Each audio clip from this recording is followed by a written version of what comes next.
আল্লাহ নবী সাল্লাল্লাহু আলাইহি ওয়াসাল্লামের জন্মে খুশি হওয়ার তৌফিক দান করুক। আল্লাহ নবী সাল্লাল্লাহু আলাইহি ওয়াসাল্লামের জন্মে সবাই খুশি হয়েছিল, কিন্তু একমাত্র বেজার হয়েছিল কে? ইবলিস, শয়তান।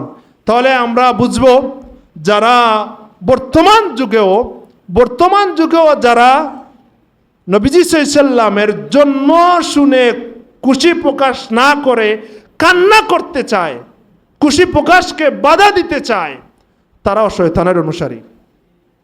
ঠিক কিনা? আমরা দলিল দিচ্ছি না।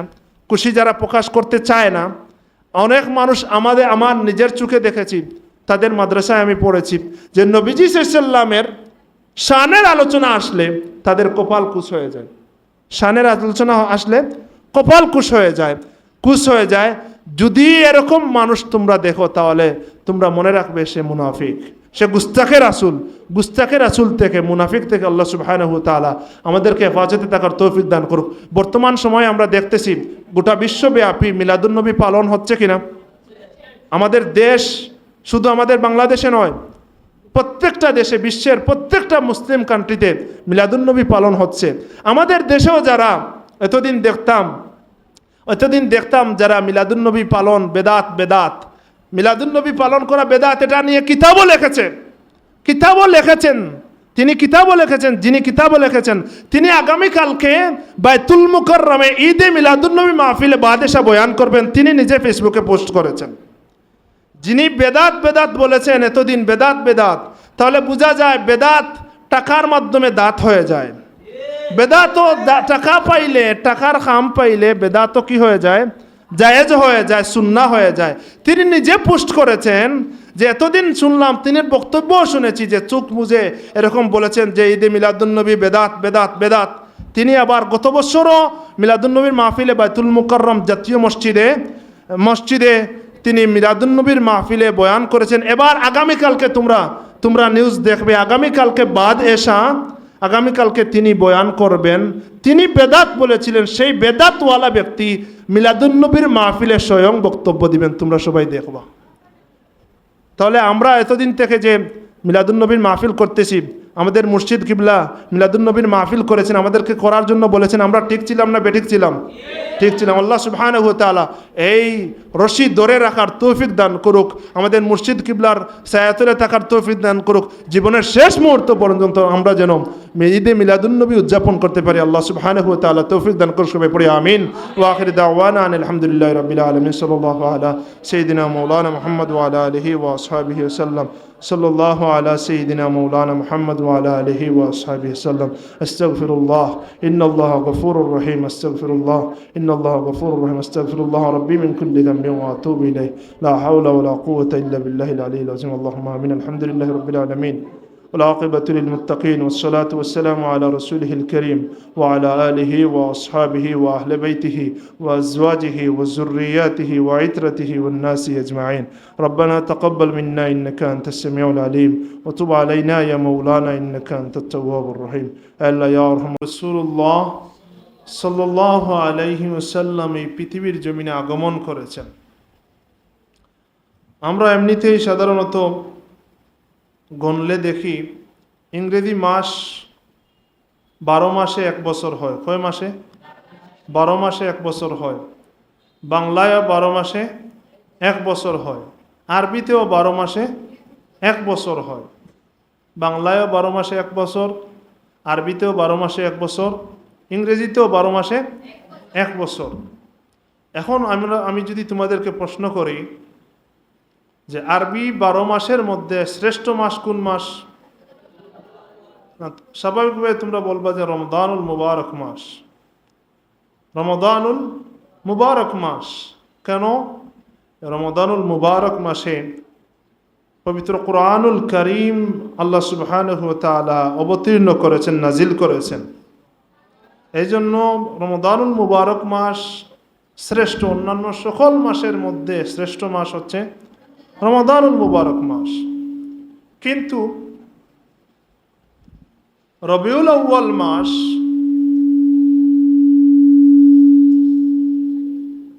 রবিউল আউয়াল মাস রমজানুল মুবারক মাসের চাইতেও সর্বশ্রেষ্ঠ। কেন? রবিউল আউয়াল মাসে কোরআনওয়ালা অবতীর্ণ হয়েছেন। সুবহানাল্লাহ। কোরআন নাজিল হওয়ার কারণে, কোরআন অবতীর্ণ হওয়ার কারণে রমাদানুল মুবারক মাস শ্রেষ্ঠ হয়েছে। আর রবিউল আউয়াল মাসে কোরআনওয়ালা জন্মগ্রহণ করার কারণে, কোরআনওয়ালা এই পৃথিবীর জমিনে আগমন করার কারণে রবিউল আউয়াল মাস সর্বশ্রেষ্ঠ হয়েছে। সুবহানাল্লাহ। এই রবিউল আউয়াল মাসে আল্লাহ সুবহানাহু ওয়া তাআলা এমন একজন মহামানবকে এই পৃথিবীর জমিনে পাঠিয়েছেন, আমাদের জন্য তিনি রহমত হয়ে এসেছেন। আল্লাহ সুবহানাহু ওয়া তাআলা পবিত্র কোরআনুল কারীমে বলেছেন, ওমা আরসালনাকা ইল্লা রাহমাতাল লিল আলামিন। আল্লাহর হাবিব সাল্লাল্লাহু আলাইহি ওয়াসাল্লামকে আল্লাহ সুবহানাহু ওয়া তাআলা গোটা বিশ্ববাসীর জন্য রহমত হিসাবে অবতীর্ণ করেছেন। এই রহমত হিসাবে এই পৃথিবীর জমিনে আমার আপনার নবী মুহাম্মদুর রাসূলুল্লাহ সাল্লাল্লাহু আলাইহি ওয়াসাল্লাম এসেছেন। কখন এসেছেন? যখন এই পৃথিবীর জমিন একেবারে অন্ধকারে নিমজ্জিত ছিল, একেবারে অন্ধকারে নিমজ্জিত ছিল। সেই যুগের নাম ছিল আইয়ামে জাহেলিয়া। সেই যুগে এমন কোনো গুনাহ নাই যেই গুনাহ হতো না, এমন কোনো গুনাহ নাই, দুনিয়ার জমিনে এমন কোনো গুনাহ নাই সেই সময় হতো না। কন্যা সন্তানদেরকে জীবন্ত কবর দেওয়া হতো, জীবন্ত কবর দেওয়া হতো মাটি চাপা দিয়ে। মহিলাদের সাথে একাধিক পুরুষ জিনা করত, যার ইচ্ছা, যার সাথে ইচ্ছা তার সাথে জিনা করত। অর্থাৎ একজন মহিলার সাথে একাধিক পুরুষ জিনা করত। যখন ওই মহিলার গর্ভে সন্তান হতো, সন্তান ভূমিষ্ঠ হতো, তখন ওই সন্তানের বাবা পরিচয় কিভাবে হবে? যার মুখের সাথে মিলবে তার বাবা হিসাবে পরিচিত হতো। কীরকম অবস্থা হতো, কীরকম অবস্থা, মানে একজন মহিলার সাথে একাধিক পুরুষ জিনা করত। যখন ওই মহিলার গর্ভে সন্তান হতো, তখন বাবা পরিচয় কিভাবে হতো? যেই পুরুষের মুখের সাথে ওই সন্তানের মিল হতো, সেই পুরুষের সন্তান ধরা হতো। আরও অনেক গুনাহ, হত্যা, লুটতরাজ, যত ধরনের গুনাহ আছে সব গুনাহ ওই সময় হতো। ওই সময় আল্লাহ সুবহানাহু ওয়া তাআলা দয়া করে আমাদেরকে মুক্ত করার জন্য, আমাদেরকে জাহান্নাম থেকে মুক্ত করে জান্নাতে নেওয়ার জন্য যেই নবীজিকে এই পৃথিবীর জমিনে এই রবিউল আউয়াল মাসে পাঠিয়েছিলেন, সেই নবী হচ্ছেন আমাদের নবী মুহাম্মদুর রাসূলুল্লাহ সাল্লাল্লাহু আলাইহি ওয়াসাল্লাম। আজকে আমরা সেই নবীজি সম্পর্কে, সেই নবীজির মিলাদ সম্পর্কে অল্প সময়ে জানবো। আজকের আলোচনার বিষয় হচ্ছে মিলাদুন নবী সাল্লাল্লাহু আলাইহি ওয়াসাল্লাম। এই বিষয়কে আমরা যদি জানি যে আমরা মিলাদুন নবীর নাম কিভাবে দেই, ঈদে মিলাদুন নবী, ঈদে মিলাদুন নবী। ঈদ মানে কি বলতো? খুশি। আদা ইয়াউদু আউদান থেকে, আউদ থেকে, যেটা বারবার আসে, যেটা বারবার খুশি নিয়ে আসে। বারবার প্রত্যেক বছর রবিউল আউয়াল মাস আসে কিনা? প্রত্যেক বছর আসে, খুশি নিয়ে আসে। কি খুশি? যে এই মাসে আমাদের নবী মুহাম্মদুর রাসূলুল্লাহ সাল্লাল্লাহু আলাইহি ওয়াসাল্লাম পৃথিবীর জমিনে এসেছেন হিসাবে আমরা খুশি প্রকাশ করি, ঠিক কিনা? তাহলে ঈদ, মিলাদ, পরের শব্দ কি? মিলাদ। এর পরের শব্দ নবী। ঈদ, মিলাদ, নবী। ঈদে মিলাদুন নবী। ঈদ বলতে আমরা কি বুঝলাম? যেটা বারবার ফিরে আসে, প্রত্যাবর্তন করে, বারবার আসে। মিলাদ মানে ওয়াক্তুল উইলাদা, জন্মের সময়। ওয়াক্তুল উইলাদা মানে জন্মের সময়কে মিলাদ বলা হয়। আর নবী মানে নবীর জন্মের সময়। তাহলে ঈদে মিলাদুন নবী মানে নবীর জন্মে আমরা খুশি প্রকাশ করি, ঠিক কিনা? ঠিক। এখন নবীর জন্মে খুশি প্রকাশ করা অথবা ঈদে মিলাদুন নবী, নবীর জন্মে আলোচনা করা, এটা আমরা করতে পারবো কিনা, এটা জায়েজ কিনা, এটা আল্লাহ নবীর জন্ম সম্পর্কে আলোচনা করেছেন কিনা, নবীজি তার জন্মের আলোচনা করেছেন কিনা আমরা অল্প সময়ে জানবো ইনশাআল্লাহ। আল্লাহ যদি তৌফিক দান করেন, ওমা তৌফিকি ইল্লা বিল্লাহ। সর্বপ্রথম কথা হচ্ছে আল্লাহ সুবহানাহু ওয়া তাআলা আমাদের নবীজির জন্মের আলোচনা করেছেন। আমাদের নবীজি এই পৃথিবীর জমিনে আসবেন, এর আলোচনা আমাদের আল্লাহ করেছেন। কে করেছেন? আল্লাহ করেছেন। রুহের জগতে করেছেন। কোথায় করেছেন? রুহের জগতে। রুহের জগতে যখন পর্যন্ত কোনো মানুষ এই পৃথিবীর জমিনে আগমন করে নাই, তখন আলমে আরওয়াহের মধ্যে যখন সমস্ত নবী রাসূলগণ একত্রিত ছিলেন, সমস্ত নবী রাসূলগণ একত্রিত ছিলেন রুহের জগতে, সেই সময় আল্লাহ সুবহানাহু ওয়া তাআলা আমাদের নবীজির জন্মের আলোচনা করেছেন। সুবহানাল্লাহ। তখন পর্যন্ত কেউ এই পৃথিবীর জমিনে আসে নাই, কিন্তু আসবে এটা নিশ্চিত। আল্লাহ ফয়সালা করে ফেলেছেন। দাপে দাপে আদম আলাইহিস সালাম থেকে নিয়ে দাপে দাপে মানুষ পাঠাবেন, লক্ষ লক্ষ নবী রাসূলগণ পাঠাবেন এই পৃথিবীর জমিনে, এটা ফয়সালা হয়ে গেছে। তখন পর্যন্ত পাঠান নাই, কিন্তু ফয়সালা হয়ে গেছে। প্রত্যেক নবী রাসূলের রূহ সৃষ্টি হয়ে গিয়েছিল। তাহলে রুহের জগতে আল্লাহ সুবহানাহু ওয়া তাআলা আমাদের নবীজির আলোচনা করেছেন। আল্লাহ সুবহানাহু ওয়া তাআলা পবিত্র কুরআনুল কারীমে আমাদের নবীজিকে স্মরণ করাইয়া দিয়েছেন। আমাদের নবীজিকে স্মরণ করিয়ে দিয়েছেন। ইয়া রাসূলুল্লাহ, আপনি স্মরণ করেন, ওয়াইদ আখাযাল্লাহু মিসাকান নাবিয়্যিনা লামা আতাইতুকুম মিন কিতাবিন ওয়া হিকমাতিন সুম্মা জাআকুম রাসূলুম মুসাদ্দিকুল লিমা মাআকুম লাতুমিনুন্না বিহি ওয়া লাতানসুরুন্না। এই আয়াত নাজিল করে আল্লাহ সুবহানাহু ওয়া তাআলা আমাদের নবীজিকে স্মরণ করাইয়া দিতেছেন। ইয়া রাসূলুল্লাহ, স্মরণ করেন যখন আমি নবীগণ থেকে অঙ্গীকার নিয়েছিলাম। কি অঙ্গীকার নিয়েছেন আল্লাহ পরে বয়ান করতেছেন। আমি নবীগণ থেকে অঙ্গীকার নিয়েছিলাম, ওয়াইদ আখাযাল্লাহু মিসাকান নাবিয়্যিনা লামা আতাইতুকুম মিন কিতাবিন ওয়া হিকমা। সমস্ত নবী রাসূলগণকে একত্রিত করে রুহের জগতে আল্লাহ বললেন, ও আমার বান্দারা, প্রিয় বান্দারা, নবী রাসূলগণ, তোমরা শুনো, আজকে আমার কাছে একটা অঙ্গীকার দাও, তোমাদেরকে আমি কিতাব দিয়ে হিকমত দিয়ে পৃথিবীর জমিনে পাঠানোর আগে তোমরা অঙ্গীকার দিতে হবে। কি অঙ্গীকার? যে যখন তোমাদেরকে আমি পাঠাবো, তোমাদেরকে কিতাব দিব, তারপরে হিকমত দিব, তারপরে সুম্মা জাআকুম রাসূলুম মুসাদ্দিকাল লিমা মাআকুম, তোমাদেরকে যে এইগুলা দিব আমি, এগুলার সত্যায়নকারী হিসাবে তোমাদের পরে এমন একজন রসুলকে আমি পাঠাবো, এমন একজন প্রিয় মানুষকে আমি পাঠাবো, এমন একজন প্রিয় আমার বান্দাকে আমি পাঠাবো, এমন একজন স্পেশাল পার্সনকে আমি তোমাদের পিছনে আমি পাঠাবো, যে সুম্মা জাআকুম রাসূলুম মুসাদ্দিকাল লিমা মাআকুম লাতুমিনুন্না বিহি ওয়া লাতানসুরুন্না। তোমাদের পিছনে আমি তাকে পাঠাবো তোমাদের এগুলাকে সত্যায়ন করার জন্য। এখন তোমাদের পিছনে যখন তিনি যাবেন, তখন তোমরা লাতুমিনুন্না বিহি ওয়া লাতানসুরুন্না, তোমরা তার প্রতি ঈমান আনবে এবং তাকে সাহায্য করবে। তার প্রতি ঈমান আনবে এবং তোমরা তাকে কি করবে? সাহায্য করবে।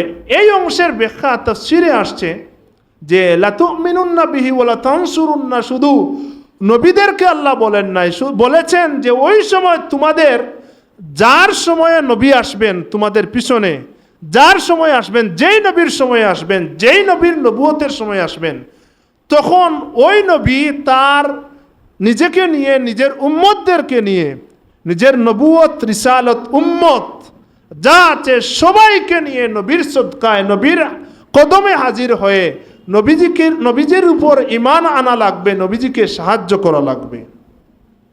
বুঝো নাই আমার কথা? আল্লাহ অঙ্গীকার নিয়েছেন তোমাদের পিছনে এমন একজন নবীকে আমি পাঠাবো। যখন পাঠাবো, যার সময় পাঠাবো, সেই নবীর উচিত হবে, সেই নবীর উপর বাধ্য, সেই নবী বাধ্য থাকবেন, সেই নবীর উপর ফরজ হয়ে যাবে আমার সেই বান্দার উপর, সেই নবীর উপর, সেই মহান নবীর কাছে তার নবুয়ত, রিসালত, উম্মত যারা আছেন সবাইকে নিয়ে এসে ওই নবীর কদমে এসে নবীর উপর ঈমান আনবে, নবীজিকে সাহায্য করবে। সুবহানাল্লাহ। তারপরে আল্লাহ বললেন, ক্বালা আকরারতুম ওয়া আখাযতুম আলা যালিকুম ইসরি, আমি যেই কথা বললাম তোমাদেরকে, এই কথা যদি তোমরা বিশ্বাস করে থাকো, মেনে থাকো, তাহলে অঙ্গীকার দেও, তাহলে ওয়াদা করো তোমরা মানবা কিনা, তোমাদের পরে যদি নবী আমি পাঠাই তাহলে তোমরা মানবা কিনা। তখন সবাই বলেছিলেন ক্বালু আকরারনা, সমস্ত নবী রাসূলগণ একেবারে আদম থেকে ঈসা আলাইহিস সালাম পর্যন্ত প্রত্যেকেই সেই দিন বলেছিলেন ক্বালু, তারা সবাই বলেছিলেন আকরারনা, আমরা অঙ্গীকার করলাম। সুবহানাল্লাহ। সবাই অঙ্গীকার ওই দিন করেছিলেন যে নবীজি যদি আসেন, তাহলে আমাদের নবীজি যদি আসেন তাদের সময়ে, তাহলে তারা কি করবেন, তাদের নবুয়ত বাদ দিয়ে তাদের উম্মতদেরকে নিয়ে নবীজির কদমে এসে নবীজির উপর ঈমান আনবেন এবং নবীজিকে কি করবেন, সাহায্য করবেন। আল্লাহ আলোচনা করেছেন এটা। তারপরে আল্লাহ বললেন ক্বালা ফাশহাদু ওয়া আনা মাআকুম মিনাশ শাহিদিন, তোমরা অঙ্গীকার দিয়েছো, এখন তোমরা কি করো, সাক্ষী থাকো। ফাশহাদু ওয়া আনা মাআকুম মিনাশ শাহিদিন, আমিও তোমাদের সাথে সাক্ষী থাকলাম, তোমরা সাক্ষী থাকো, আমিও তোমাদের সাথে সাক্ষী থাকলাম। এখন আসি আমরা, আল্লাহ আলোচনা করলেন। আল্লাহ শুধু আমাদের নবীর কথা আলোচনা করেন নাই, প্রত্যেক নবীজির জন্মের আলোচনা করেছেন, জন্মের সময়কার আলোচনা করেছেন, পবিত্র কুরআনুল কারীমে এগুলো আছে। তারপরে আমাদের নবীজির আলোচনা, এটা তো রুহের জগতে করেছেন। তারপরে আদম থেকে একেবারে ঈসা আলাইহিস সালাম পর্যন্ত যতজন নবী রাসূল এই পৃথিবীর জমিনে আগমন করেছেন, প্রত্যেকের সাথে কিতাব দিয়েছেন, ছোট হোক আর বড় হোক কিতাব দিয়েছেন। ওই কিতাবগুলাতে আমাদের নবীজির আলোচনা হয়েছে। সুবহানাল্লাহ। আমাদের নবীজির আলোচনা আল্লাহ করেছেন যে তোমাদের পরে এমন একজন নবী আসবেন, এমন একজন নবী আসবেন, কিভাবে আসবেন, একবার শুধু আমাদের নবীর নাম নয়, আমাদের নবীর বাবার নাম, নবীর দাদার নাম, এর উপরের নাম পর্যন্ত আল্লাহ সুবহানাহু ওয়া তাআলা পূর্ববর্তী কিতাবগুলাতে বলে দিয়েছেন। সুবহানাল্লাহ। নবীজির আলোচনা, মিলাদের আলোচনা করেছেন কিনা, করেছেন। এখন আসি আমরা সংক্ষেপ করি, আমাদের নবীজি সাল্লাল্লাহু আলাইহি ওয়াসাল্লাম তার জন্মের আলোচনা তিনি করেছেন কিনা। আমরা যে আমাদের নবীজির জন্মের আলোচনা করি, জন্মের সময় মিলাদের সময়কার আলোচনা করি, কিভাবে জন্মগ্রহণ করেছেন, নবীজির জন্মে খুশি উদযাপন করি, শরীয়তসম্মত পন্থায় খুশি উদযাপন করি, এটা আল্লাহ নবী সাল্লাল্লাহু আলাইহি ওয়াসাল্লাম করেছেন কিনা, আল্লাহ নবী নিজের জন্মের আলোচনা করেছেন কিনা। আল্লাহ নবী সাল্লাল্লাহু আলাইহি ওয়াসাল্লাম জন্মের আলোচনা করেছেন। আল্লাহ নবী সাল্লাল্লাহু আলাইহি ওয়াসাল্লাম একদিন বললেন, হাদিস শরীফে বর্ণিত হয়েছে যে ইন্নী ইনদাল্লাহি ফি উম্মিল কিতাবি লা খাতামুন নাবিয়্যিনা ওয়া ইন্না আদামা লা মুনজাদিলুন ফি তিনাতিহি। আল্লাহ নবী বললেন, আমি যে উম্মুল কিতাবে, আল্লাহর একটা কিতাব আছে, উম্মুল কিতাবে আল্লাহর কাছে সর্বশেষ নবী হিসাবে ছিলাম। কে বলছেন? নবী সাল্লাল্লাহু আলাইহি ওয়াসাল্লাম নিজের বর্ণনা নিজে দিতেছেন যে ইন্নী ইনদাল্লাহি ফি উম্মিল কিতাবি লা খাতামুন নাবিয়্যিনা ওয়া ইন্না আদামা লা মুনজাদিলুন ফি তিনাতিহি। উম্মুল কিতাবে আল্লাহর নিকট আমি সর্বশেষ নবী ছিলাম। ওয়া ইন্না আদামা লা মুনজাদিলুন ফি তিনাতিহি, যখন আদম আলাইহিস সালাম ছিলেন প্রাণহীন অবস্থায় শায়িত, অর্থাৎ মাটির সাথে গোড়াগড়ি খাচ্ছেন যখন আদম আলাইহিস সালাম, তখন আমি আল্লাহর কিতাবে, উম্মুল কিতাবে আল্লাহর নিকট সর্বশেষ নবী হিসাবে ছিলাম। সুবহানাল্লাহ। তারপরে আল্লাহ নবী বললেন, ওয়াসাউফা উনাব্বিউকুম বিতাউইলি যালিকা, অচিরেই ও আমার সাহাবীরা আমি তোমাদেরকে আমার জন্মের বৃত্তান্ত আলোচনা করব। আমি কিভাবে এই পৃথিবীর জমিনে আসলাম, আমার জন্ম কিভাবে হয়েছে, এই পৃথিবীর জমিনে আমি কিভাবে আসলাম, এটা অচিরেই আমি তোমাদেরকে বলবো। তারপরে আল্লাহ নবী বললেন, দাওয়াতু আবি ইব্রাহিম, দাওয়াতু আবি ইব্রাহিম, আমি আমার বাবা ইব্রাহিম আলাইহিস সালামের দুয়ার ফসল হিসাবে এই পৃথিবীর জমিনে এসেছি। সুবহানাল্লাহ। নিজের কথা আল্লাহ নবী বললেন যে ইব্রাহিম আলাইহিস সালাম আমার জন্য দোয়া করেছেন, এই জন্য এই পৃথিবীর জমিনে আল্লাহ সুবহানাহু ওয়া তাআলা আমাকে পাঠিয়েছেন। তোমরা শুনেছো গতকালকে প্রিন্সিপাল হুজুর বলেছেন ইব্রাহিম আলাইহিসসালাম এবং ইসমাঈল আলাইহিসসালাম কাবাঘর নির্মাণ করেছেন। নির্মাণ করার পরে এই কথাই আল্লাহ নবী সাল্লাল্লাহু আলাইহি ওয়াসাল্লাম নিজের মুখে বললেন যে দাওয়াতু আবি ইব্রাহিমা, ইব্রাহিম আলাইহিসসালাম আমার পিতা ইব্রাহিম আলাইহিসসালামের দুয়ার ফসল, দুয়ার মাধ্যমে ইব্রাহিম আলাইহিসসালাম দোয়া করেছিলেন, আল্লাহ দোয়া কবুল করেছেন, আমাকে পাঠিয়েছেন। সুবহানাল্লাহ। ইব্রাহিম আলাইহিসসালাম এবং ইসমাঈল আলাইহিসসালাম বাপ বেটা দুজনে মিলে আল্লাহর নির্দেশে কাবাঘর নির্মাণ করলেন। নির্মাণ করার পরে দোয়া করেছিলেন রব্বানা তাকাব্বাল মিন্না ইন্নাকা আনতাস সামিউল আলিম। আল্লাহ, আমরা কাবাঘর নির্মাণ করেছি, আমাদের থেকে আপনি কবুল করেন। রব্বানা তাকাব্বাল মিন্না ইন্নাকা আনতাস সামিউল আলিম, আপনি আমাদের থেকে কবুল করেন। তারপরে বললেন রব্বানা ওয়াজআলনা মুসলিমাইনি লাকা ওয়া মিন যুররিয়াতিনা উম্মাতাম মুসলিমাতাল লাক, উম্মাতাম মুসলিমাতাল লাক। আল্লাহ, আমাদেরকে কি করেন? রব্বানা ওয়াজআলনা মুসলিমাইনি লাকা, আপনার আনুগত্য বানিয়ে দেন। অর্থাৎ আমাদের দুইজনকে মুসলিমাইনি লাকা, আপনি আমাদের বাপ বেটা দুইজনকে মুসলমান বানিয়ে দেন। মুসলমান মানে আপনার আনুগত্যশীল বান্দা বানিয়ে দেন। তারপরে ওমিন যুররিয়াতিনা উম্মাতাম মুসলিমাতাল লাক, আর আমাদের বংশধারা থেকে এমন এক দল আপনি বানান, এমন এক উম্মত বানান।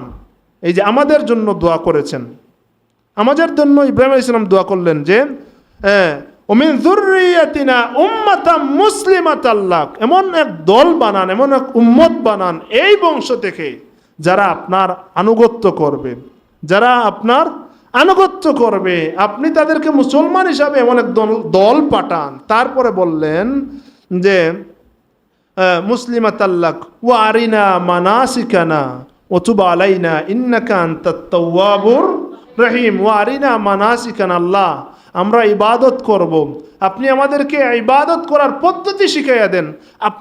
আপনার ঘর আমরা নির্মাণ করলাম, কাবাঘর নির্মাণ করলাম আপনার জন্য, এখন আমরা কিভাবে ইবাদত করব এটা আপনি কি করেন? আপনি শিখাইয়া দেন। ওয়া আরিনা মানাসিকানা ওয়া তুব আলাইনা ওয়া তুব আলাইনা ইন্নাকা আনতাত তাওয়াবুর রহিম। আল্লাহ, আপনি ইবাদত শিখিয়ে দেন এবং আমাদের থেকে তওবা কবুল করেন। ইন্নাকা আনতাত তাওয়াবুর রহিম, আপনি আমাদেরকে ক্ষমা করেন, তওবা কবুল করেন, আপনি নিশ্চয় তওবা কবুলকারী। এর থেকে বোঝা যায় যে যদি আপনি ভালো কোনো কাজ করেন, মসজিদ নির্মাণ করেন, মাদ্রাসা নির্মাণ করেন, অথবা যে কোনো ভালো কাজ করেন, কাবাঘর নির্মাণ করা ভালো কাজ কিনা? এই কথা বলো না, ভালো কাজ। ভালো কাজের পরে দোয়া করলে দোয়া কবুল হয়। ভালো কাজের পরে দোয়া করলে দোয়া কবুল হয়। মসজিদ নির্মাণের পরে দোয়া করলে দোয়া কবুল হয়। মাদ্রাসা নির্মাণের পরে দোয়া করলে দোয়া কবুল হয়। ভালো কাজ করার পরে দোয়া করলে দোয়া কবুল হয়। কোরআন তিলাওয়াতের পরে দোয়া করলে দোয়া কবুল হয়। নামাজের পরে দোয়া করলে দোয়া কবুল হয়। যে কোনো ভালো কাজ করার পরে দুরূদ শরীফ পড়ার পরে দোয়া করলে দোয়া কবুল হয়।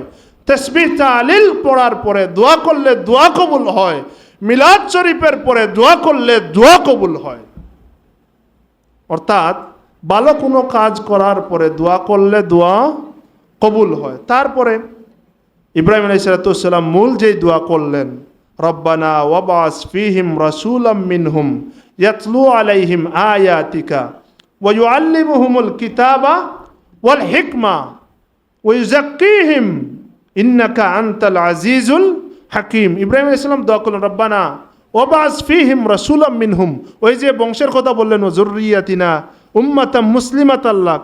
তারপরে বললেন এই বংশ থেকে, রব্বানা ওয়াবাস ফীহিম রাসূলাম মিনহুম, তাদের এই বংশ থেকে একজন রাসূল আপনি পাঠাইয়া দেন। আল্লাহ, আপনি কবুল করেন। আর আপনি ওই বংশ থেকে একজন, তাদের মধ্য থেকে একজন রাসূল পাঠাইয়া দেন, যিনি কি করবেন? রাসূলাম মিনহুম ইয়াতলু আলাইহিম আয়াতিকা, আপনার আয়াত তাদেরকে তিলাওয়াত করে শোনাবেন। ওয়া ইউআল্লিমুহুমুল কিতাবা ওয়াল হিকমা, তাদেরকে কিতাব এবং হিকমত শিক্ষা দিবেন। নবীজি আমাদেরকে তা আল্লাহর আয়াত তিলাওয়াত করে শুনিয়েছেন কিনা? এই কথা বলো না, নবীজি আমাদেরকে আল্লাহর আয়াত তিলাওয়াত করে শুনিয়েছেন কিনা? ওয়া ইউআল্লিমুহুমুল কিতাব ওয়াল হিকমা, কিতাব এবং হিকমত শিক্ষা দিয়েছেন কিনা? কিতাব শিক্ষা দিয়েছেন, হিকমত প্রজ্ঞা শিক্ষা দিয়েছেন। আল্লাহ নবী সাল্লাল্লাহু আলাইহি ওয়াসাল্লাম আজ থেকে ১৫০০ বছর আগে এমন কোনো বিষয় নাই কিয়ামত পর্যন্ত ঘটবে, এমন কোনো বিষয় নাই যেটা আজ থেকে ১৫০০ বছর আগে আমার নবীজি বলে যান নাই। এমন কোনো বিষয় নাই যেটা উম্মত কিয়ামত পর্যন্ত তার জীবন দ্বারা পরিচালনা করার জন্য, তার জীবনকে চালানোর জন্য, জীবন পরিচালনা করার জন্য এমন কোনো কাজ নাই, এমন কোনো বিষয় নাই যেই বিষয়, যেই কাজ, যেই জিনিস আজ থেকে ১৫০০ বছর আগে আমার নবী বলে গেছেন। সুবহানাল্লাহ। একজন বান্দা যদি, একজন নবীর উম্মত যদি নবীজিকে তার জীবনের সাথে মিলিয়ে নিতে পারে, নবীজির আদর্শকে তার জীবনের সাথে যদি মিলিয়ে নিতে পারে, নবীজির সুন্নতকে যদি তার জীবনের সাথে মিলিয়ে নিতে পারে, তাহলে তার আর কিছুর প্রয়োজন নাই। নবীজির বৈশিষ্ট্যকে, নবীজির আখলাককে, নবীজির চরিত্রকে যদি একজন বান্দা, একজন বান্দি, একজন নবীর উম্মত তার জীবনে বাস্তবায়ন করতে পারে, তার আর কিছুর প্রয়োজন নাই। সে যথেষ্ট, তার জন্য যথেষ্ট হচ্ছে তার নবীজিকে অনুসরণ করা, তার জন্য যথেষ্ট তার নবীজির আখলাককে গ্রহণ করা। একজন বান্দা, একজন বান্দি যদি এটা করতে পারে, সে এই পৃথিবীর মধ্যে সর্বশ্রেষ্ঠ বান্দা, এই পৃথিবীর মধ্যে সর্বশ্রেষ্ঠ বান্দি। সুবহানাল্লাহ। কি বলেছি? একজন বান্দা, একজন বান্দি যদি তার নবীজিকে যদি অনুসরণ করতে পারে। আমরা কাকে অনুসরণ করি এই পৃথিবীর জমিনে এখন? মেসিকে, রোনালদোকে, ঠিক কি না?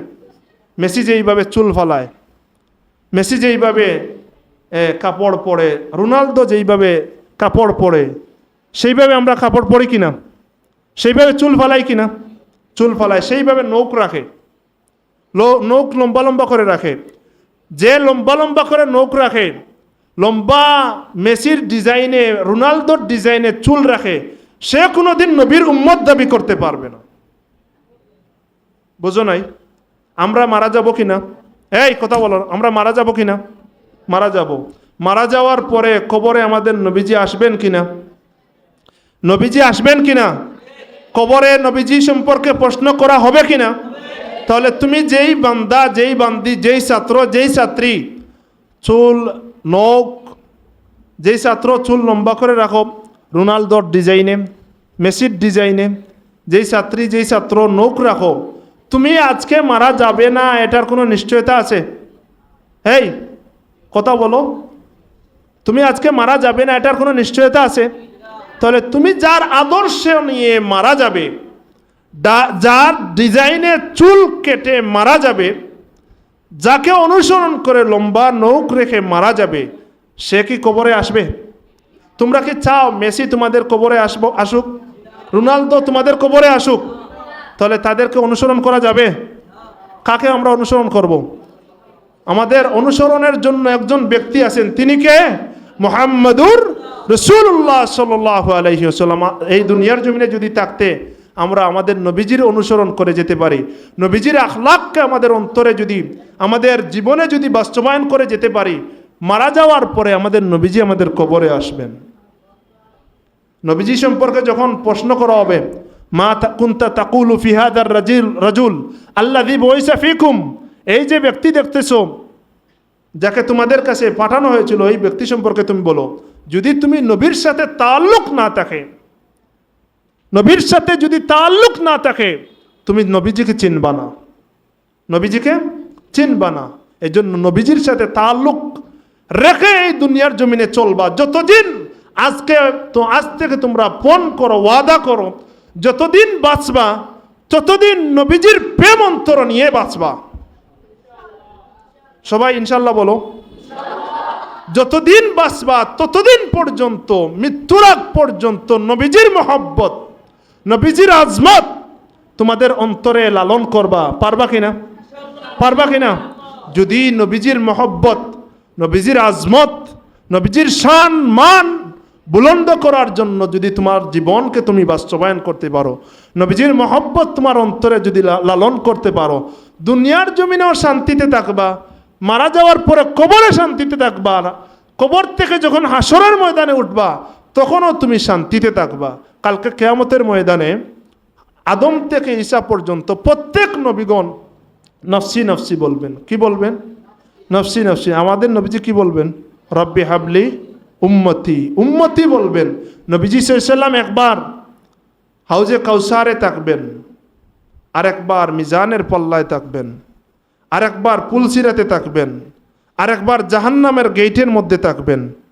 একবার থাকবেন মিজান এই হাউজে কাউসারে, আমার উম্মত পানি পান করতেছে কিনা। আবার যাবেন মিজানের পল্লায়, গলাকাটা মুরগির মতন লাফাইতে থাকবেন, এক জায়গায় বসে থাকবেন না। কার জন্য? আমাদের জন্য। এই কার জন্য? আমাদের জন্য। আমাদের জন্য হাউজে কাউসারে থাকবেন। তারপরে মিজানে যাবেন, আমার উম্মত মিজানে আটকা পড়লো কিনা, আমার উম্মত মিজানে আটকা পড়লো কিনা। এই জন্য আমরা যারা দুনিয়ার জমিনে থাকতে দুরূদ শরীফ পড়ি, তোমরা বলো তো এই দুরূদ শরীফের হাদিয়া আমাদের নবীজির কাছে পৌঁছে কিনা? পৌঁছে কিনা? পৌঁছে। আল্লাহ নবী বললেন, ইন্না লিল্লাহি মালাইকাতান সাইয়্যাহিনা ফিল আরদ ইউবাল্লিগুনি মিন উম্মাতিস সালাম। নিশ্চয় আল্লাহর একদল ফেরেশতা আছেন যারা দুনিয়ার জমিনে ভ্রমণ করে, সফর করে, তারা ঘোরাফেরা করে। ইউবাল্লিগুনি মিন উম্মাতিস সালাম, আমার উম্মতের পক্ষ থেকে তাদের সালাম আমার কাছে পৌঁছে দেয়। সুবহানাল্লাহ। এখন আমরা যদি আল্লাহ নবীর উপর দুরূদ পড়ি, তাহলে এই দুরূদের হাদিয়া আমার নাম অথবা তোমার নাম, বাবার নাম, গ্রাম, দেশ সব লেখে ফেরেশতারা আল্লাহ নবীর কাছে পৌঁছে দেয়। সুবহানাল্লাহ। আল্লাহ নবী সাল্লাল্লাহু আলাইহি ওয়াসাল্লাম যখন হাউজে কাউসার থেকে মিজানের পল্লায় যাবেন, গিয়ে দেখবেন একজন উম্মত, তার ফয়সালা হয়েছে জাহান্নামে যাবে, তাকে নিয়ে যাওয়া হচ্ছে জাহান্নামের দিকে। আল্লাহ নবী বললেন, কি হয়েছে? যে উনার ফয়সালা হয়েছে জাহান্নামে যাবেন, তার বদির পাল্লা ভারী হয়ে গেছে। আল্লাহ নবী বলবেন যে আমার সামনে আবার মাপ দাও, ওজন করো।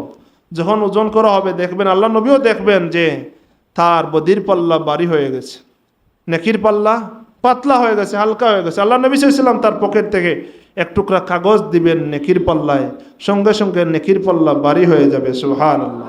ওই ব্যক্তি বলবেন, আমার এই সংকটময় মুহূর্তে আপনি কে আমাকে বাঁচালেন? আল্লাহ নবী বলবেন, আমি তোমার নবী মুহাম্মদুর রাসূলুল্লাহ সাল্লাল্লাহু আলাইহি সাল্লাম। তুমি দুনিয়ার জমিনে থাকতে আমার উপর দুরূদ পড়েছিলে, ফেরেশতা তোমার নাম লিখে আমার কাছে হাদিয়া দিয়ে গিয়েছিল, সেই হাদিয়া আজকে তোমাকে বাঁচিয়েছে। সুবহানাল্লাহ। তাহলে নবীজির সাথে মহব্বত লাগানো দরকার কিনা? নবীজির উপর বেশি বেশি করে দুরূদ পড়া দরকার কিনা? দরকার। তারপরে ইব্রাহিম আলাইহিস সালাম দোয়া করলেন, রব্বানা ওয়াবাস ফীহিম রাসূলাম মিনহুম ইয়াতলু আলাইহিম আয়াতিকা ওয়া ইউআল্লিমুহুমুল কিতাবা ওয়াল হিকমা। তাহলে আল্লাহ নবী আমাদেরকে কিতাব এবং হিকমত শিক্ষা দিয়েছেন কিনা? দিয়েছেন। ওয়া ইউযাক্কিহিম, যাক্কা ইউযাক্কি। এই আমার দিকে তাকাও, যাক্কা করা। ইয়ার আল্লাহর কাছে ইব্রাহিম আলাইহিস সালাম দোয়া করলেন, ও আল্লাহ, এমন একজন নবী পাঠান যে আপনার বান্দাদেরকে পবিত্র করবেন। তাহলে নবীজি আমাদেরকে পবিত্র করেছেন কিনা?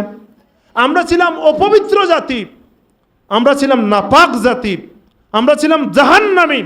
জাহান্নাম থেকে বাঁচিয়ে, অপবিত্র থেকে পবিত্র করে, নাপাক থেকে পবিত্র করে যিনি আমাদেরকে জান্নাতি বানিয়েছেন, তিনি হচ্ছেন মুহাম্মদুর রাসূলুল্লাহ সাল্লাল্লাহু আলাইহি ওয়াসাল্লাম। তাহলে ইব্রাহিম আলাইহিস সালাম দোয়া করেছেন, উযাক্কিহিম, যিনি তা আপনার বান্দাদেরকে পবিত্র করবেন।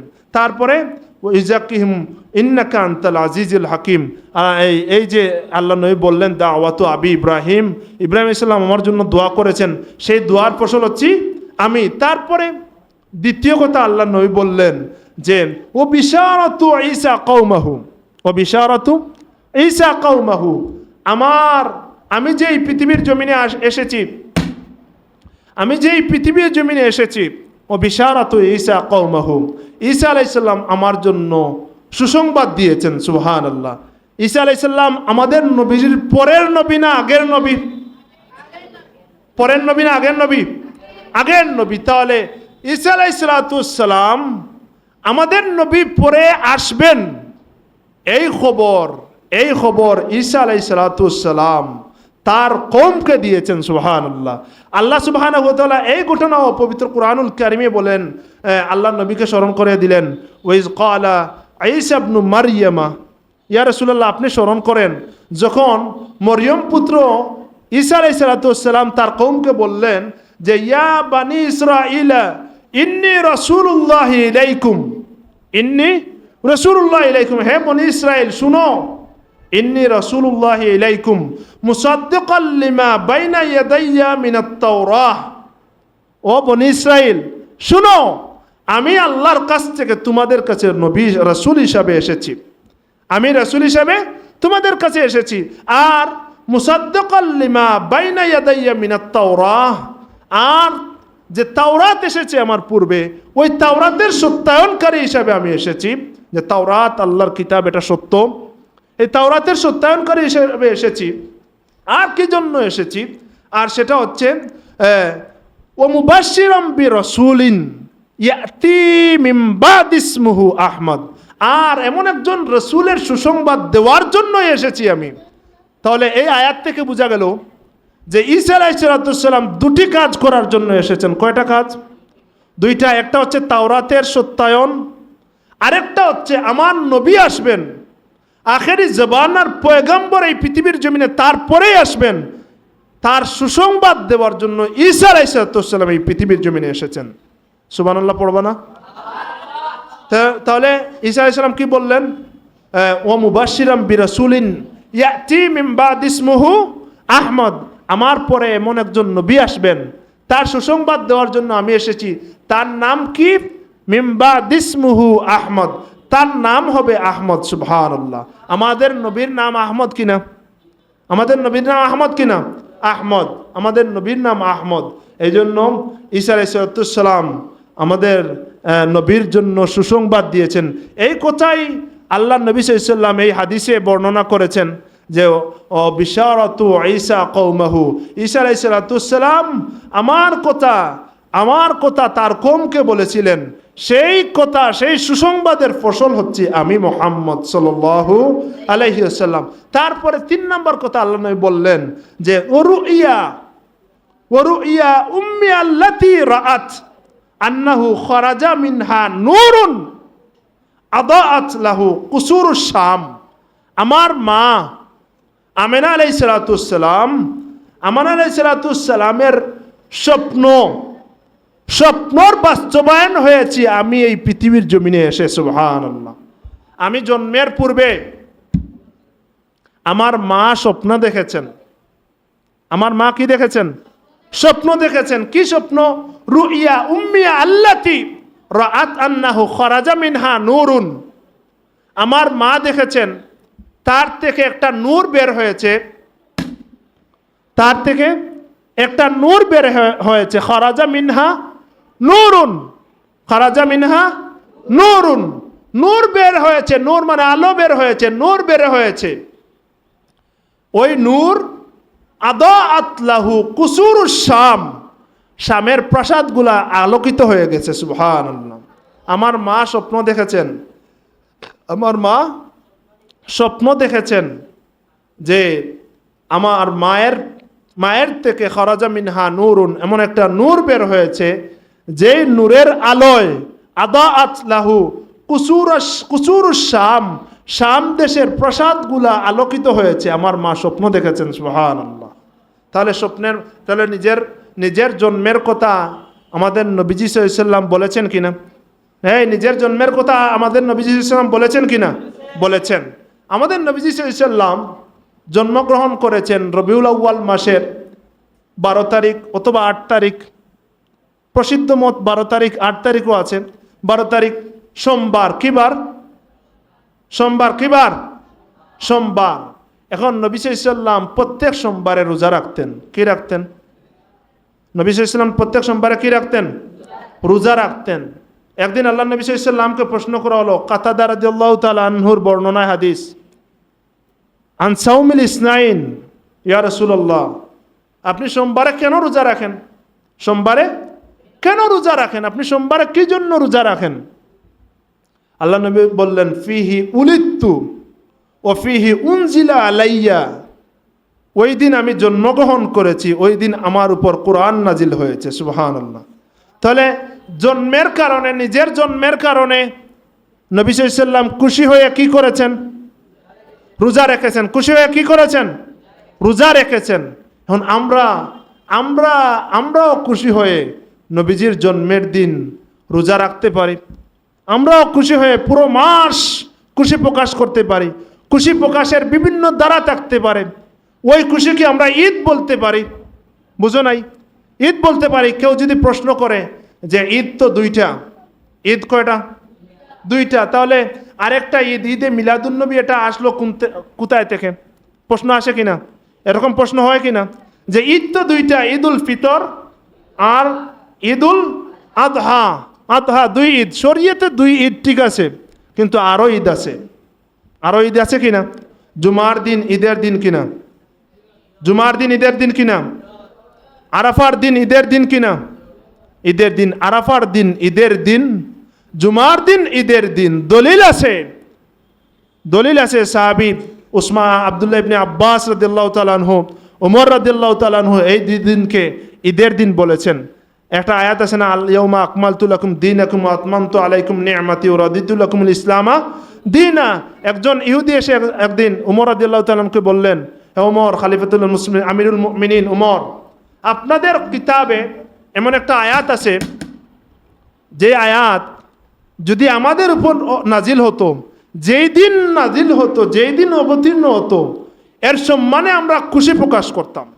তাহলে এত গুরুত্বপূর্ণ আয়াত, এই আয়াতটা যদি আমাদের উপর অবতীর্ণ হতো, ইহুদি বললেন যে আমাদের উপর যদি অবতীর্ণ হতো, তাহলে আমরা ওই দিনকে ঈদ বলতাম, ঈদ হিসাবে উদযাপন করতাম। উমর বললেন, ওই দিন, যেই দিন এই আয়াত অবতীর্ণ হয়েছে, ওই দিন কোন দিন ছিল আমরা জানি। ওই দিন জুমার দিন ছিল, ওই দিন আরাফার দিন ছিল, আর ওই দিন, ওই দুই দিনকে আমরা এমনিতেই ঈদের দিন বলি। সুবহানাল্লাহ বলবো না? ওই দুই দিনকে আমরা এমনিতেই কি বলি? ঈদের দিন মনে করি। তাহলে ঈদের দিন আমরা এমনিতেই এটাকে পালন করি। তারপরে আমরা আরও ঈদ আছে, যেমন ঈসা আলাইহিস সালাম দোয়া করেছিলেন আল্লাহর কাছে। ঈসা আলাইহিস সালাম কি করেছিলেন? দোয়া করেছিলেন। ঈসা আলাইহিস সালামের কওমের জন্য দোয়া করেছিলেন, আল্লাহুম্মা রব্বানা আনজিল আলাইনা মাইদাতাম মিনাস সামাই তাকুনু লানা ঈদান লিআউয়ালিনা ওয়া আখিরিনা ওয়া আয়াতাম মিনকা। আল্লাহ, আপনি যদি আমাদের জন্য আসমান থেকে খানা অবতীর্ণ করেন, খানা বুঝো, আসমান থেকে খানা যদি আপনি নাজিল করেন, আল্লাহুম্মা আনজিল আলাইনা মাইদাতাম মিনাস সামাই তাকুনু লানা ঈদান লিআউয়ালিনা ওয়া আখিরিনা ওয়া আয়াতাম মিনকা। আল্লাহ, আমাদের জন্য যদি আপনি খানা আসমান থেকে অবতীর্ণ করেন, তাহলে যেদিন আপনি অবতীর্ণ করবেন, খানা অবতীর্ণ করবেন, সেই দিন আমাদের জন্য, আমাদের পূর্ববর্তী এবং পরবর্তী প্রত্যেকের জন্য ঈদ হিসাবে হবে। সুবহানাল্লাহ। আপনি যদি খানা অবতীর্ণ করেন, তাহলে আমাদের জন্য এই দিন পূর্ববর্তী এবং পরবর্তীদের জন্য কি হবে? ঈদ হবে। তাহলে শরীয়তে এই দুই ঈদ, ঈদুল আজহা এবং ঈদুল ফিতরের পরে আরও ঈদ আছে কিনা? আরও ঈদ আছে। আমরা রাসূল সাল্লাল্লাহু আলাইহি ওয়াসাল্লাম যেদিন এই পৃথিবীর জমিনে আগমন করেছেন, এর চাইতে বড় ঈদ, এর চাইতে বড় খুশির দিন আর হতে পারে না। যেই নবীজির কারণে গোটা বিশ্ব সৃষ্টি হয়েছে, এই পৃথিবীর সব কিছু সৃষ্টি হয়েছে, আদম থেকে ঈসা হয়ে কিয়ামত পর্যন্ত যত মানুষ আসবেন, সব মানুষ যার সদকায় এই পৃথিবীর জমিনে এসেছেন, এই আসমান, এই জমিন, চন্দ্র সূর্য, গাছপালা, নদী নালা, ফেরেশতা, আরো যত কিছু আছে, জান্নাত জাহান্নাম, যত কিছু আছে, সব কিছু যার সদকায় হয়েছে। তিনি এই মাসে এসেছেন, তিনি যেই মাসে এসেছেন, তিনি যেই দিন এসেছেন, সেই দিনের চাইতে বড় ঈদ আর হতে পারে না। মুমিনের কাছে, আশিকে রাসূলের কাছে নবী যেই দিন আগমন করেছেন, সেই দিনের চাইতে বড় ঈদের দিন আর হতে পারে না। এই জন্য আমরা এই দিনকে কি বলি? ঈদের দিন বলি। আল্লাহ সুবহানাহু ওয়া তাআলা বলেছেন আমাদেরকে ঈদ করার জন্য, খুশি করার জন্য। প্রথমেই আমি বলেছি আদা ইয়াউদু আউদ, মানে কি? বারবার আসা, খুশি নিয়ে আসা, যেটা বারবার খুশি নিয়ে আসে, যেটা বারবার খুশি প্রত্যাবর্তন হয়, খুশি প্রত্যাবর্তন হয়, সেটাই হচ্ছে ঈদ। আল্লাহ সুবহানাহু ওয়া তাআলা পবিত্র কুরআনুল কারিমে বলেছেন, পবিত্র কুরআনুল কারিমে বলেছেন, কুল বিফাদলিল্লাহি ওয়া বিরাহমাতিহি ফাবিযালিকা ফালইফরাহু হুয়া খায়রুম মিম্মা ইয়াজমাউন। ইয়া রাসূলুল্লাহ বলেন, কুল বিফাদলিল্লাহি ওয়া বিরাহমাতিহি ফদল অর্থাৎ আল্লাহর করুণা এবং রহমতের কারণে তোমরা ফালিয়াফরাহু খুশি প্রকাশ করো। কি করো? খুশি প্রকাশ করো। আল্লাহ কি বললেন? কুল বিফাদলিল্লাহি ওয়া বিরহমাতিহি। ফদল মানে করুণা, আল্লাহর অনুগ্রহ, এবং রহমত, এই দুইটা জিনিস এসেছে। এই দুইটা জিনিস পাওয়ার কারণে, এই দুইটা জিনিস কে পেয়েছে? এই দুইটা জিনিস কে পেয়েছে? এই বিশ্ববাসী পেয়েছে। দুইটা জিনিস কে পেয়েছে? এই বিশ্ববাসী পেয়েছে। তাহলে আল্লাহ নবীকে আল্লাহ বললেন, আপনি বলেন, কুল, আপনি বলেন, বিফাদলিল্লাহি ওয়া বিরহমাতিহি, এই আল্লাহর অনুগ্রহ এবং রহমতের কারণে তোমরা কি করো? ফালিয়াফরাহু, তোমরা খুশি প্রকাশ করো। এখন মুফাসসিরিনে কেরাম ব্যাখ্যা করেছেন, আর মুফাসসিরিনে কেরামগণের সম্রাট যিনি, রাইসুল মুফাসসিরিন যিনি, তিনি হচ্ছেন আব্দুল্লাহ ইবনে আব্বাস। তিনি বলেছেন এখানে আল্লাহ সুবহানাহু ওয়া তাআলা যে কুল বিফাদলিল্লাহ, ফদল দ্বারা কোরআন বুঝিয়েছেন, আর অবিরহমতিহি দ্বারা নবী বুঝিয়েছেন। সুবহানাল্লাহ। সুতরাং রহমত দ্বারা কিভাবে নবী বুঝিয়েছেন? আল্লাহ তো বলেছেন, ওমা আরসালনাকা ইল্লা রাহমাতাল লিল আলামিন, বিশ্ববাসীর জন্য রহমত হিসাবে আমি আপনাকে পাঠিয়েছি। সুতরাং এই ফদল দ্বারা কোরআন আর রহমত দ্বারা নবী, তাহলে কোরআন এবং নবী পেয়েছো, তোমরা এখন খুশি প্রকাশ করো। কোরআন এবং নবী পাওয়ার কারণে কি প্রকাশ করো? খুশি প্রকাশ করো। আমরা কোরআন পেয়েছি কিনা? আমরা নবীজি পেয়েছি কিনা? নবীজি এবং কোরআন পাওয়ার কারণে আমরা খুশি কিনা? এই জুড়ে বলো, খুশি কিনা? খুশি। এই জন্য খুশি হয়ে আমরা কি করি? ঈদ পালন করি, খুশি প্রকাশ করি। গোটা মাস, গোটা বৎসর, গোটা জীবন আমরা খুশি প্রকাশ করব। শুধু মুমিন যে আশিকে রাসূল যে, সে শুধু এই মাসের সীমাবদ্ধ থাকে না, এই দিনে সীমাবদ্ধ থাকে না, সারা বৎসর, সারা জীবন নবীজি আগমন করার কারণে খুশি প্রকাশ করে। আমরা সারা জীবন খুশি প্রকাশ করব। যতদিন বাঁচব ততদিন নবীজির আগমনে খুশি প্রকাশ করব। কারণ আল্লাহ সুবহানাহু ওয়া তাআলা এই পৃথিবীর জমিনে অসংখ্য অগণিত এই নেয়ামত দিয়েছেন, যেটা পবিত্র কুরআনুল কারীমে বলেছেন, ওয়া ইন তাউদ্দু নি'মাতাল্লাহি লা তুহসুহা। অসংখ্য অগণিত নেয়ামত দিয়েছেন, যেগুলা গণনা করে শেষ হবে না। আর সৃষ্টির শুরু থেকে এই যে অসংখ্য অগণিত নেয়ামত দিয়েছেন, সৃষ্টির শুরু থেকে একবার শেষ পর্যন্ত যত নেয়ামত দিয়েছেন, সমস্ত নেয়ামত এক পাল্লায় যদি আমরা রাখি, আর নবীজি সাল্লাল্লাহু আলাইহি ওয়াসাল্লাম যে আমাদের জন্য নেয়ামত হিসাবে এসেছেন, এই নেয়ামতকে যদি আমরা আরেক পাল্লায় রাখি, তাহলে এই নেয়ামত নবীজির নেয়ামতের পাল্লা ভারী হয়ে যাবে। এই জন্য আমরা সারা জীবন এই নিয়ামত পাওয়ার কারণে সারা জীবন খুশি প্রকাশ করব। সারা জীবন ঈদে মিলাদুন্নবী পালন করব। সারা জীবন নবীর জন্মে আমরা খুশি প্রকাশ করব। খুশি প্রকাশ করে করে আমরা মৃত্যুবরণ করব ইনশাল্লাহ। এর উসিলায় আমরা বিশ্বাস করি কালকে কিয়ামতের ময়দানে আমরা মুক্তি পাব। এর উসিলায় আমরা বিশ্বাস করি হাসরের ময়দানে আমরা আল্লাহর নবী সাল্লাল্লাহু আলাইহি ওয়াসাল্লামের হাতে হাউজে কাউসারের পানি পান করব। তোমরা বিশ্বাস করো কিনা?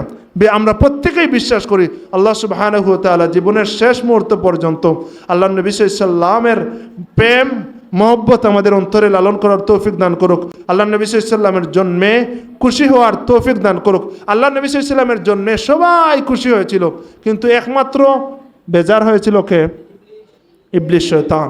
তাহলে আমরা বুঝব, যারা বর্তমান যুগেও যারা নবীজি সাল্লাল্লাহু আলাইহি ওয়াসাল্লামের জন্ম শুনে খুশি প্রকাশ না করে কান্না করতে চায়, খুশি প্রকাশকে বাধা দিতে চায়, তারাও শয়তানের অনুসারী। ঠিক কিনা? আমরা দলিল দিচ্ছি না। খুশি যারা প্রকাশ করতে চায় না, অনেক মানুষ আমার নিজের চোখে দেখেছি, তাদের মাদ্রাসায় আমি পড়েছি, যে নবীজি সাল্লাল্লাহু আলাইহি ওয়াসাল্লামের শানের আলোচনা আসলে তাদের কপাল কুশ হয়ে যায়। শানের আলোচনা আসলে কপাল কুশ হয়ে যায়।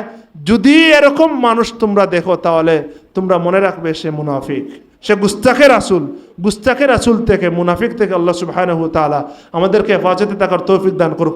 বর্তমান সময়ে আমরা দেখতেছি গোটা বিশ্বব্যাপী মিলাদুন্নবী পালন হচ্ছে কিনা। আমাদের দেশ, শুধু আমাদের বাংলাদেশে নয়, প্রত্যেকটা দেশে, বিশ্বের প্রত্যেকটা মুসলিম কান্ট্রিতে মিলাদুন্নবী পালন হচ্ছে। আমাদের দেশেও যারা এতদিন দেখতাম যারা মিলাদুন্নবী পালন বেদাত মিলাদুন্নবী পালন করা বেদাত, এটা নিয়ে কিতাবও লিখেছেন। যিনি কিতাবও লিখেছেন তিনি আগামীকালকে বাইতুল মুকাররমে ঈদে মিলাদুন্নবী মাহফিলে বাদেশা বয়ান করবেন, তিনি নিজে ফেসবুকে পোস্ট করেছেন। যিনি বেদাত বলেছেন এতদিন বেদাত, তাহলে বোঝা যায় বেদাত টাকার মাধ্যমে দাঁত হয়ে যায়। বেদাতও টাকা পাইলে, টাকার খাম পাইলে বেদাতও কি হয়ে যায়? জায়েজ হয়ে যায়, সুন্নাহ হয়ে যায়। তিনি নিজে পোস্ট করেছেন যে এতদিন শুনলাম, তিনি বক্তব্যও শুনেছি যে চোখ মুজে এরকম বলেছেন যে ঈদে মিলাদুন্নবী বেদাত। তিনি আবার গত বছরও মিলাদুন্নবীর মাহফিলে বাইতুল মুকাররম জাতীয় মসজিদে তিনি মিলাদুন্নবীর মাহফিলে বয়ান করেছেন। এবার আগামীকালকে তোমরা নিউজ দেখবে, আগামীকালকে তিনি বয়ান করবেন। তিনি বেদাত বলেছিলেন, সেই বেদাতওয়ালা ব্যক্তি মিলাদুন্নবীর মাহফিলে স্বয়ং বক্তব্য দিবেন, তোমরা সবাই দেখবা। তাহলে আমরা এতদিন থেকে যে মিলাদুন্নবীর মাহফিল করতেছি, আমাদের মুর্শিদ কিবলা মিলাদুন্নবীর মাহফিল করেছেন, আমাদেরকে করার জন্য বলেছেন, আমরা ঠিক ছিলাম না বেঠিক ছিলাম? ঠিক ছিলাম। আল্লাহ সুবহানাহু ওয়া তাআলা এই রশি ধরে রাখার তৌফিক দান করুক, আমাদের মুর্শিদ কিবলার ছায়াতলে থাকার তৌফিক দান করুক, জীবনের শেষ মুহূর্ত পর্যন্ত আমরা যেন ঈদে মিলাদুন্নবী উদযাপন করতে পারি। আল্লাহ সুবহানাহু ওয়া তাআলা তৌফিক দান করুক। সবাই পড়ি আমিন। ওয়া আখিরু দাওয়ানা আলহামদুলিল্লাহি রাব্বিল আলামিন। সাল্লাল্লাহু আলা সাইয়্যিদিনা মাওলানা মুহাম্মদ ওয়া আলা আলিহি ওয়া আসহাবিহি ওয়াসাল্লাম। সাল্লাল্লাহু আলা সাইয়্যিদিনা মাওলানা মুহাম্মদ ওয়া আলা আলিহি ওয়া আসহাবিহি ওয়াসাল্লাম।